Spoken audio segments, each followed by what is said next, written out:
Welcome to the second part of my All About Gearing series. This is my attempt to better understand how gearing fits in World of Warships. In the first part, I have covered gearing's guns and survivability, and I explore how I would expect gearing to perform in a gunfight with other Tier 10 destroyers. You can see that video here. In this video, I look closer into gearing's torpedo options, AA defense, concealment, and overall server statistics for gearing, among the other things. Hope you enjoyed the video, and with that, let's get into it. Gearing has two torpedo types to choose from: Mark 16 Mod 1 or Mark 17. Mark 16 Mod 1 should be quite familiar to you all. These are Fletcher's torps. Outside Black's Mark 29 torps, these are the hardest hitting American torps at 19,000 damage. They have a 10.5 kilometer range and run at 66 knots with a 323% chance of flooding. They are better in every way to the preceding Mark 15 Mod 3 and Mark 15 Mod 0 torps that are found on Benson, Kidd, and Mahan. They have longer range, do more damage, run faster, and have a higher flooding chance. They're all around good torps. Then there are Mark 17 torps. These are found on Gearing and Summers. They have a lot in common with Mark 16 torps, but do make an important compromise. They trade damage for range. In fact, they gain close to a 60% range increase, but give up only 6% in damage. If that was all, then this trade would be a no-brainer. However, the Mark 17 torps also have a base reload that's 13 seconds longer, leading to another 13% reduction in DPM. All in, Gearing's base torpedo DPM falls 16.5% to 93,000 from 111,000. Where does that place Gearing in terms of DPM? Well, Gearing is in third place with Mark 16 Mod 1 torps, behind Benham, the king of US torpedo boats, and somewhat surprisingly, Black. The hard-hitting Mark 29 torps and relatively fast reload times make it a solid second-place DPM finisher. Too bad that the torp speed make it a very unwieldy torpedo boat. Fletcher finishes right behind Gearing, followed by Summers and Mahan. Only then does Gearing make another appearance.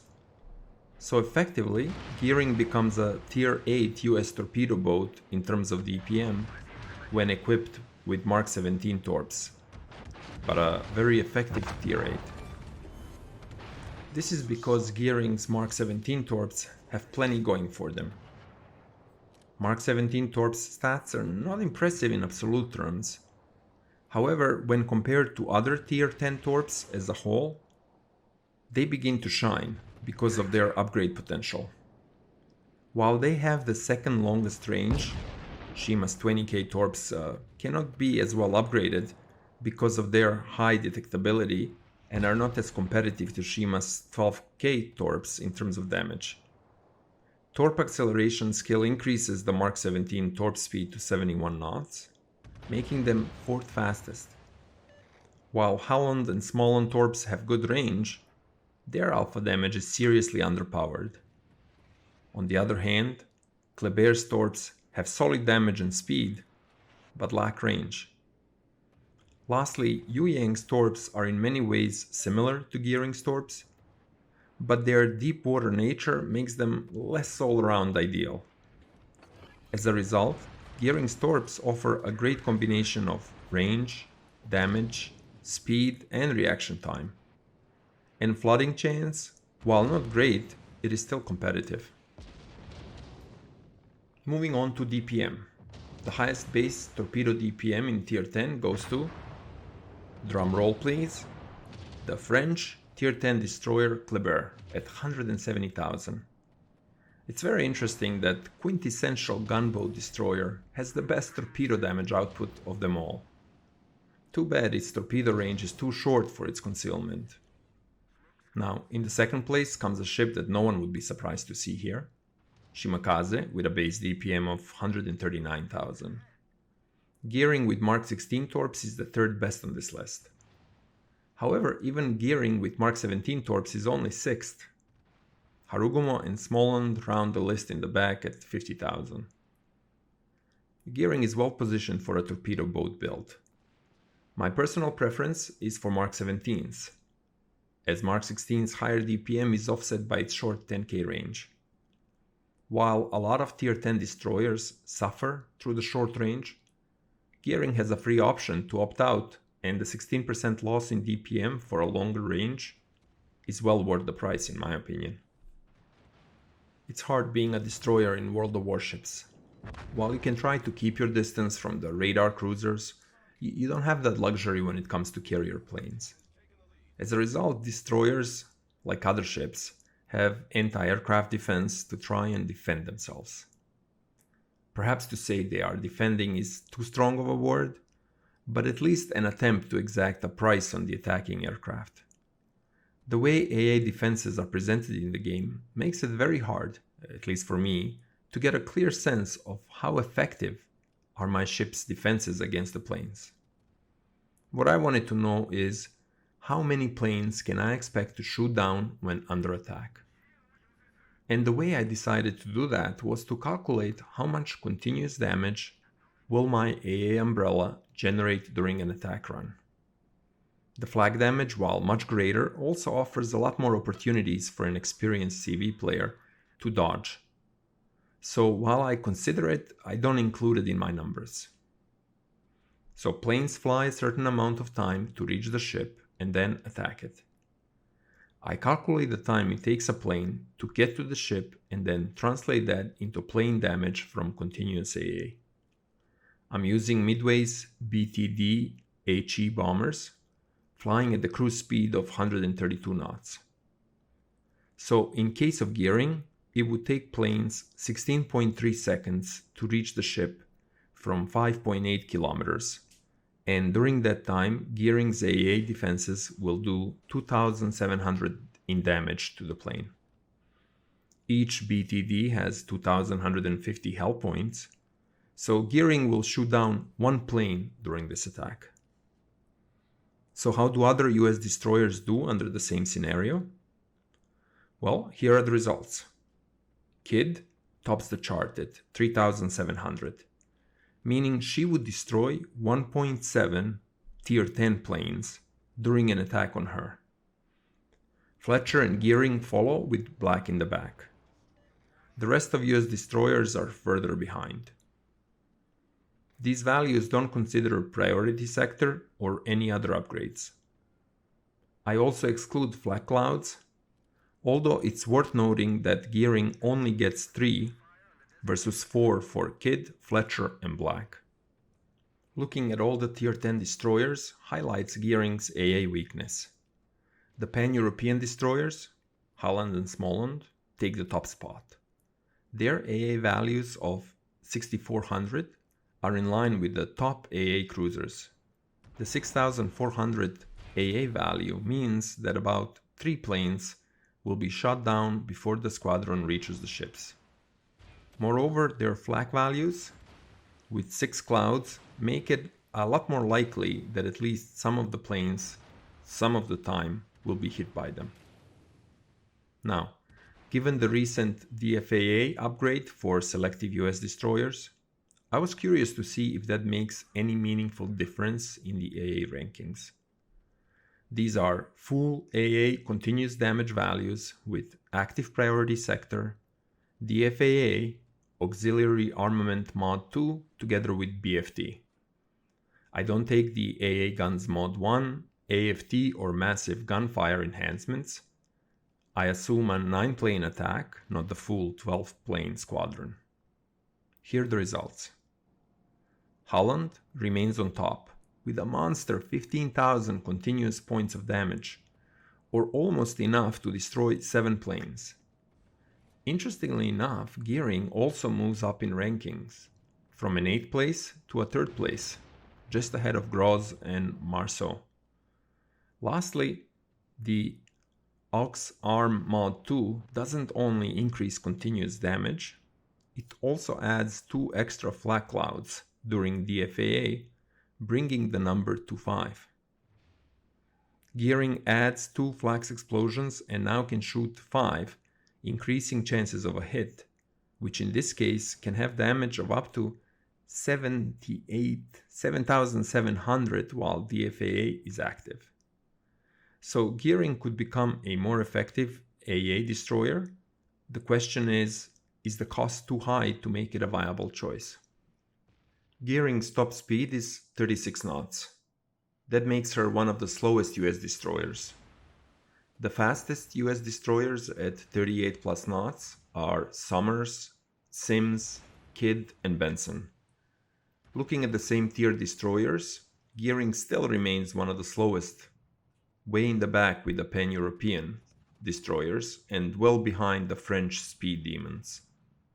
Proper positioning together with situational awareness and prudent use of consumables are even more important when playing Gearing.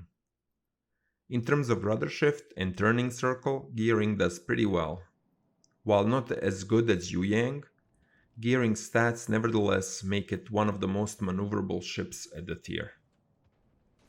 Gearing's out-of-the-box concealment is 7.6k, making her one of the worst in the US Tech 3. However, after you add a camo, concealment expert, and concealment systems mod 1, her concealment is reduced to 5.9k, bringing her to the top end of the pack. Moreover, Gearing has another card to play. Her unique upgrade maximizes the concealment, bringing it down to 5.6k, just behind Shima, and better than any other tier 10 destroyer. Unfortunately, there is a price to pay for this. It's a 15% slower gun reload time and 5% torpedo reload time. While this is a great concealment, there are still other destroyers at lower tiers that come out on top. Tier 9 destroyers, Yugumo and Nostroshimi, and then Tier 8, UK, Cossack and Lightning, as well as Japanese Kagero, Asashio, Yukikaze, and Harikaze, all have better concealment. So in total, there are 7 destroyers that outspot Gearing, raising an interesting trade-off in builds with and without the unique upgrade.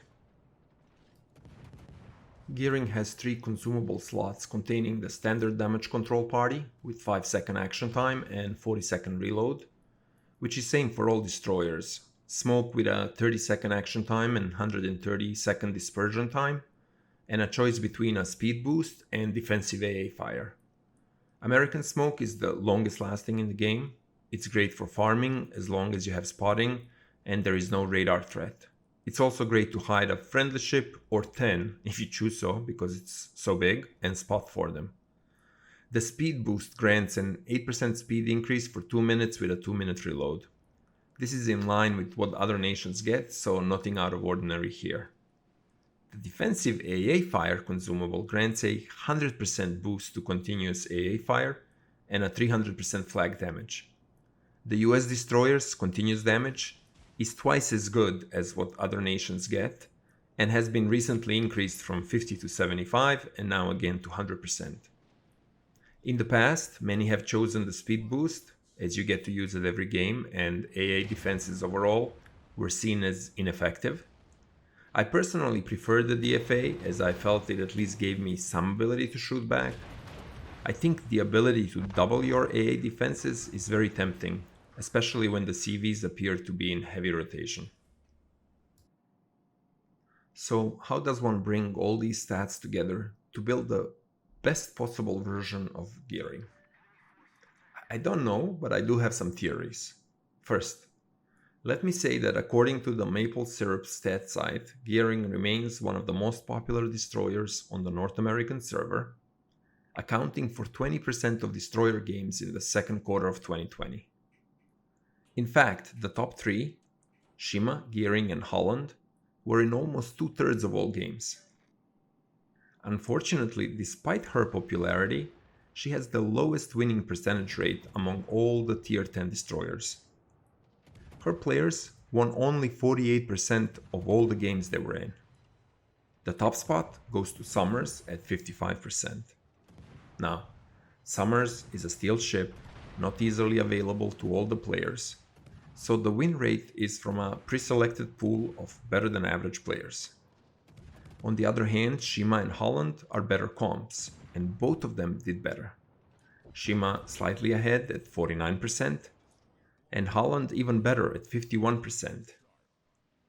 These differences in winning percentages are small, but given the number of players, they do indicate that overall, players tend to do worse in a gearing than in other destroyers. So let's take a closer look at where she tends to underperform and the potential reasons for that underperformance. Gearing ranks next to last in damage caused. Only Z52 lags behind her. The question is, why would that be the case? Gearing has good gun DPM, coming in at 4th place, right behind Marceau, Smollund, and Hergmo. Her torpedo DPM also puts her either in the top when using Mark 16s or middle with Mark 17s. So regardless of builds, Gearing should be able to keep up with her tier 10 peers in terms of damage output. Now, one factor that could potentially cause Gearing to underperform is the low health pool. Gearing has the 4th lowest health pool and also the lowest survival rate. While Sommer's health pool is even lower, she's dead last, she nevertheless has the highest survivability of all tier 10 destroyers. I'd guess that this is due in large part to the fact that she's played by a self-preselected player pool that's better than average. However, I would also venture to guess that Gearing's guns are just too tempting to too many players. Desire to rain shells on their enemies may lead many players to their doom. Perhaps a better course of action would be to play to Gearing's strengths as a torpedo boat. Good concealment and solid torps with more than adequate guns for protection may be a good choice for a lot of players.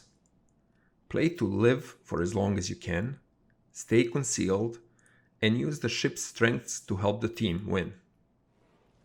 Or, you can always hope that World of Warships buffs Gearing and improves her playability and game performance.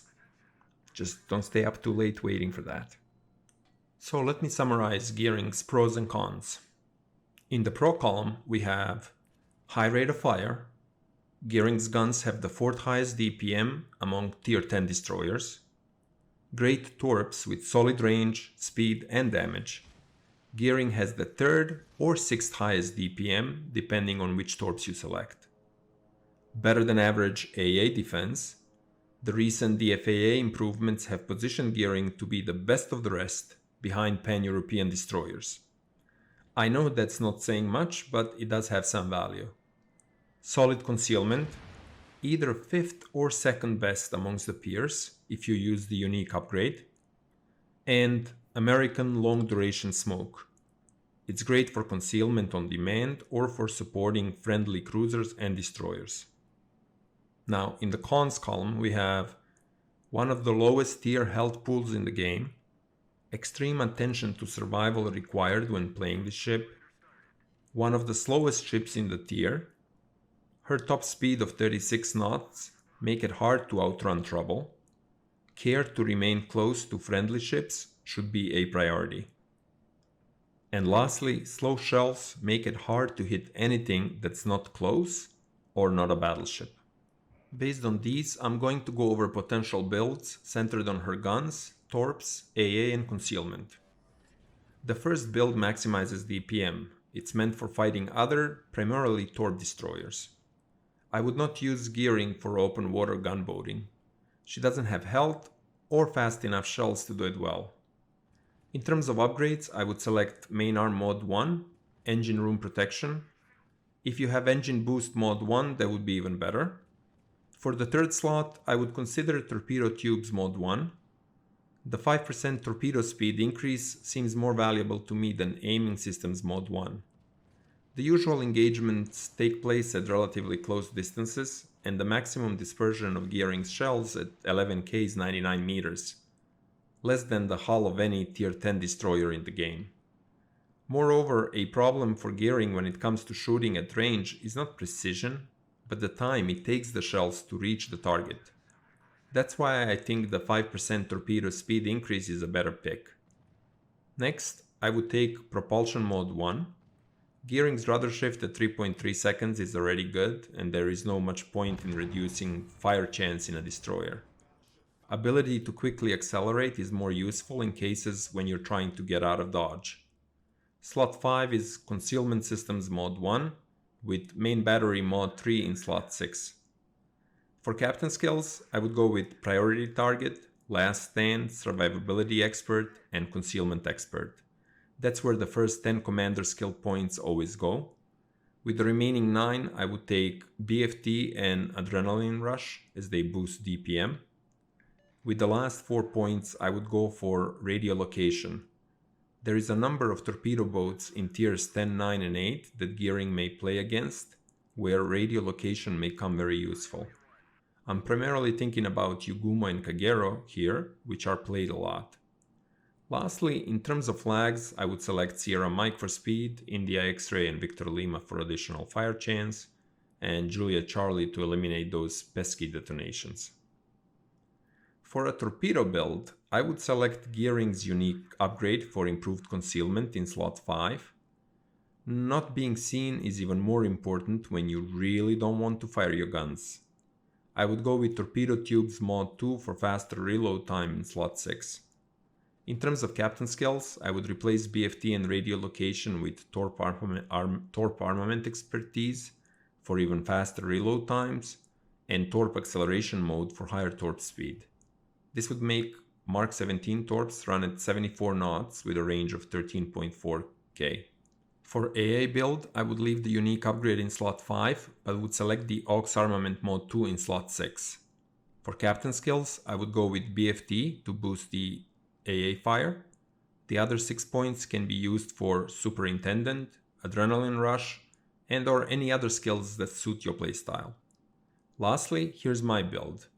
A compromise of everything, but it suits me. I like to play gearing in a more supportive role, spot and smoke for my team, cap when I can, use guns primarily in 1 versus 1 fights, and take advantage of those great Mark 17 torps. I use unique upgrade in slot 5. I go with main battery mode 3 in slot 6. For captain skills, I go with BFT torp armament and torp acceleration. I use the last point for incoming fire alert. Here's how the builds stack up. And with that, we come to the end of this video. Hope you found it somewhat illuminating. If this was of interest, don't forget to like and subscribe. Also, do let me know if there is a tier 10 destroyer you would like me to cover next. In the meantime, good luck to you on the high seas and hope to see you all again very soon. Maro out.